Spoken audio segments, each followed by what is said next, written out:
Yo, what's good, everybody? It is Vuitton Bond back again with another episode of Say That with Vuitton Bond.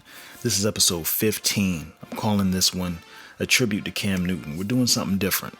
All right, I'm talking about sports today, and specifically, I'm talking about my favorite football team, the Carolina Panthers, my favorite player, Cam Newton. Y'all see I got the jersey on, man. If you're on YouTube, you see it. If you're on Apple, you can't see it, but that's why y'all need to get the YouTube, man. So, this episode, like always, is brought to you by www.vuittonbondmusic.com. Here's my website. You guys just go up there, put your name, your email, hit the green button, you'll get my mixtape. Gold bars. Shit is fire, I'm telling y'all. And then this talk is also brought to you by the listeners of Vuitton Bond. Much love to y'all. Y'all are the best. Best listeners in the world, man. No cap. So,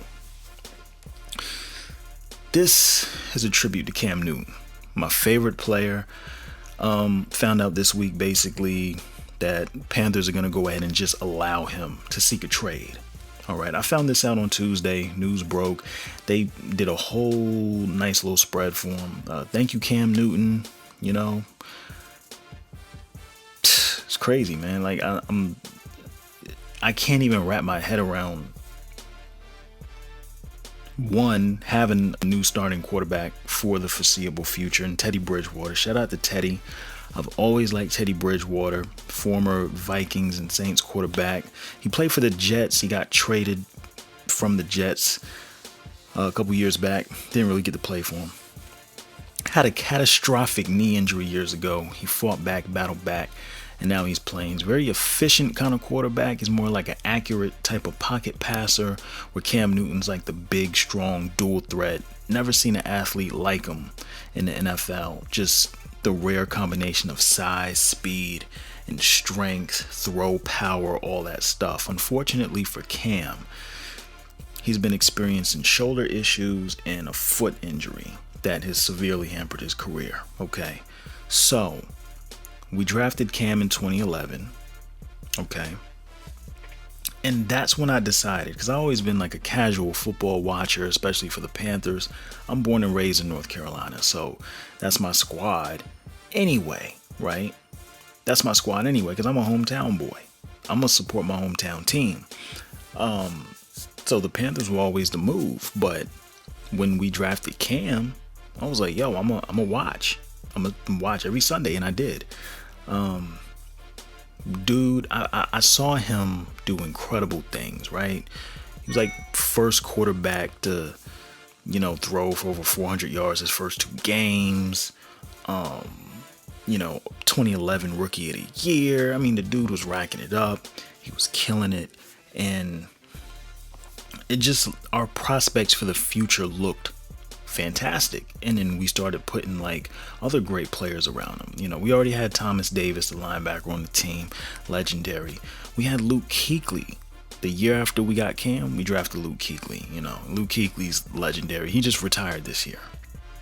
I got to do a tribute to Luke Kuechly too, because he's an amazing player. Thank you, Luke Kuechly, for being the greatest and being a Panther.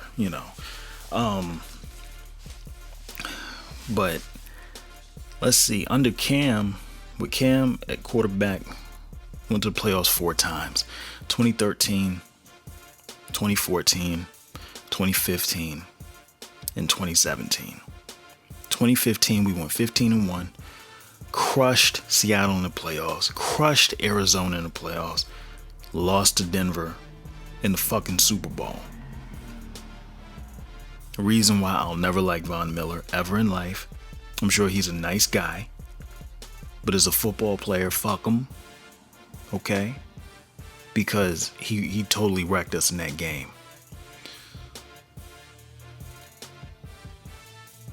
Still, watching Cam Newton over the last 10 years, virtually, it's been an incredible experience, man. I was just so grateful to have an awesome player like that on my team. Now, at this point, he's being traded. If not traded, then released. I think a release is more likely than a trade, for the simple fact that, well, other NFL teams can't come visit him to take a physical. They want to know how the shoulder's doing. They want to know how the foot's doing, but they can't come. Why? Coronavirus. There's no traveling. Can't take a physical, can't do a workout. So they're not going to trade for him. And now they know, especially since they went ahead and put out all the little kind statements about Cam Newton and his career and showing him that little bit of token love and respect. And then going ahead and signing Teddy Bridgewater with like 3 years, $63 million deal. They're like, oh, well, you got to cut Cam Newton at some point because you're not about to pay 2 quarterbacks $20 million. That's not happening. So you got to cut him at some point. So teams are smart. Panthers are not that smart. I'm going to be honest. Y'all dumb. Especially if y'all just going to go ahead and get rid of Cam. Y'all dumb. Because the man still got some in the tank. I'm telling you. Okay? Yeah, he's been banged up the last 2 years. Yeah, see, and the thing is, I've been pissed about this. You know, I've calmed down. Like, I could have did this podcast on Tuesday or Wednesday, and I probably would have been yelling and screaming and shit. But I had to kind of step back and think logically. Like, yo, this is probably what's best for business. As players get older, they break down. The NFL is a business. It's about results. It's about production. If you're not getting either one, then the person's got to go. It is what it is. We know this. It's like any business. It's like any job. But with these players, you get so invested in them as people. I got the jersey. I'm invested in the person. This isn't just fashion. Like, a lot of people wear jerseys, especially us rappers, right? We wear jerseys and hats of teams that we don't really care about. We wear it as a fashion statement. But when I wear some Panther stuff, it's because I'm invested in the team. If you see me with the one, this is because I'm invested in Cam Newton. Because I see a quarterback who's so dynamic, such an iconic player and an entertaining player. He said he wanted to be an icon and an entertainer. And he did that. But when I see the icon and the entertainer on the field, I'm inspired. I want to buy the jersey because I feel connected to the individual. When I make a song like Cam Newton, which y'all hearing right now, I feel connected to the individual even more. I did this song 8 years ago. Me and Privy, shout out to Privy Peso. That's my brother. We did this song 8 years ago. Go on my YouTube channel. It's my second most watched video. It was my first most watched video for the longest until Lord Commander took it over.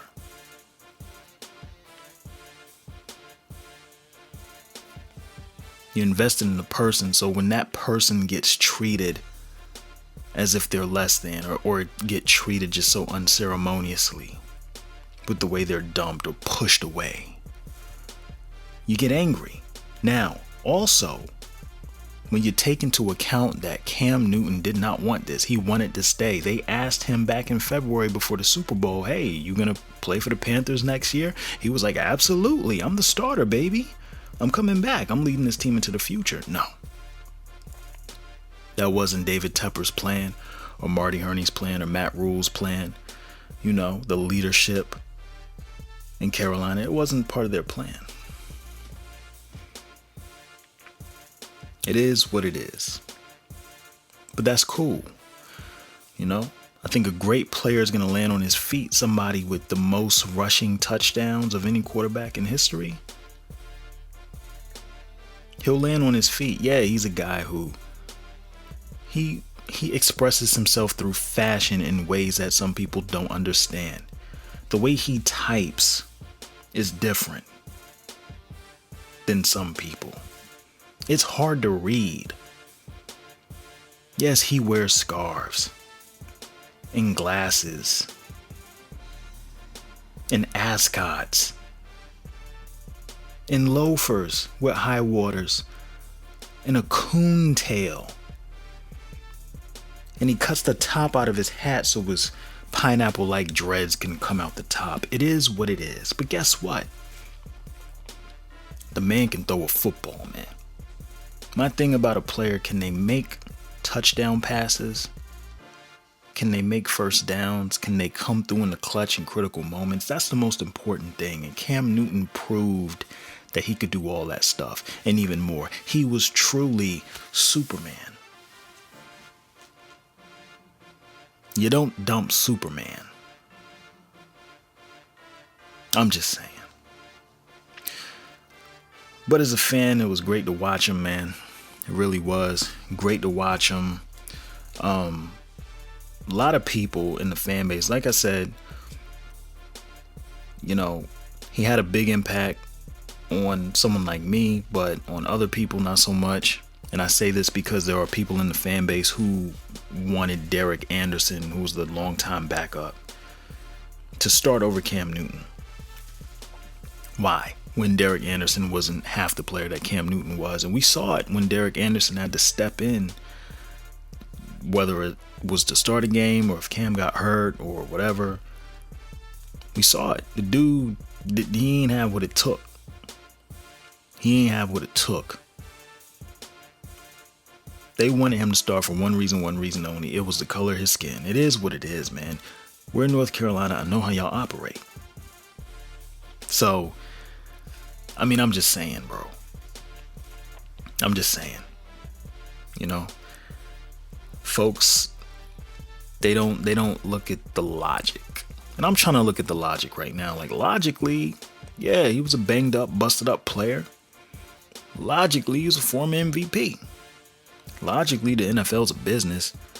But logically, we've seen comeback stories.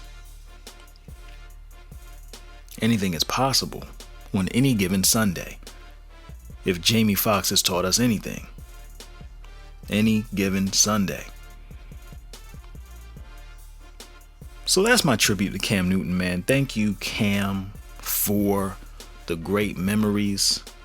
This is not a tribute for Ron Rivera. He's still in the league coaching.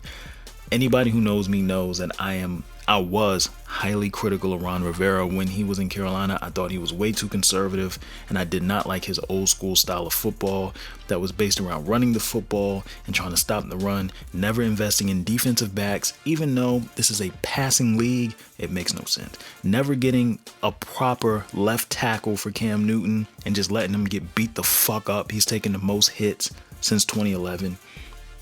Which is why he's in the position he is now, because he's never had protection. And waiting until his final seasons to actually get him some legit wide receivers, that's unforgivable from, you know, the higher ups in the organization. That's ridiculous. Like, y'all must have not wanted us to win anything. Like, what the fuck? Anyway, that's my time, man. I'm gonna go ahead and shut this down for this week. Thank you, Cam Newton. Shout out to Luke Kuechly. Shout out to all the great Panthers of the past, like Greg Olsen and Thomas Davis and Steve Smith and D'Angelo Williams. All the players that got unceremoniously dumped. You know, it's happened many times before. It is what it is. So I'll see you guys next week, man. Make sure y'all stay safe in this corona. If you can stay home, do that. Wash your hands multiple times a day.